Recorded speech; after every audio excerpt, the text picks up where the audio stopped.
পাশের বাড়িতে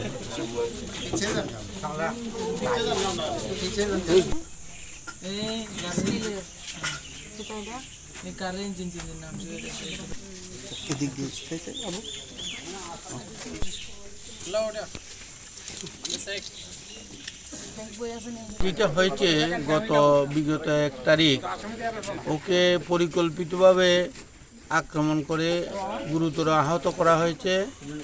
পরবর্তী সময়ে প্রপার চিকিৎসা হয়নি এবং এরা সিপিএমের যারা এখানকার বিধায়ক এবং তার ভাই এবং অন্যরা টোটাল জিনিসটারে ভুল পথে পরিচালিত করছে এবং এসপি এবং পুলিশ অথরিটিকে অন্যান্য অথরিটিকেও তারা ভুল বুঝিয়েছে।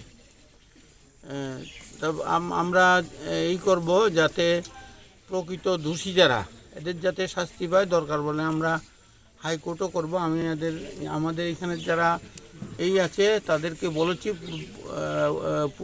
পুরোপুরি ঘটনাটা লিপিবদ্ধ করে আমার কাছে দিতে। আমরা হাইকোর্টে রিট পিটিশন করে যারা কালপিট, যারা দোষী তাদেরকে খুঁজে বার করে তাদের যাতে সাজা হয় তার জন্য আমরা প্রয়াস নেব, সমস্ত রকমের প্রয়াস নেব আমরা। আজকে তো ম্যাডাম এসেছেন, ম্যাডাম আজকে কি মানে তাদেরকে আশ্বাস দিলেন বা কি? ম্যাডাম বলেছেন ওনাদের 10,000 টাকার একটা চেক দিয়েছেন। আমি ওই দিন যৎসামান্য দিয়েছিলাম 1,000 টাকা। উনি বলেছেন আরও সাহায্য করবেন এবং এই ছেলেটাকে একটা কাজে লাগানোর জন্য চেষ্টা করবেন। উনি আগেও এসছেন এই সমস্ত জায়গাতে, প্রত্যন্ত অঞ্চলে। উনি আগেও একটা বাড়িতে 2 জন ছিলেন, মারা গেছে, তখন এসেছিলেন। আজকেও অনেক শত ব্যস্ততার মধ্যে উনি এসছেন।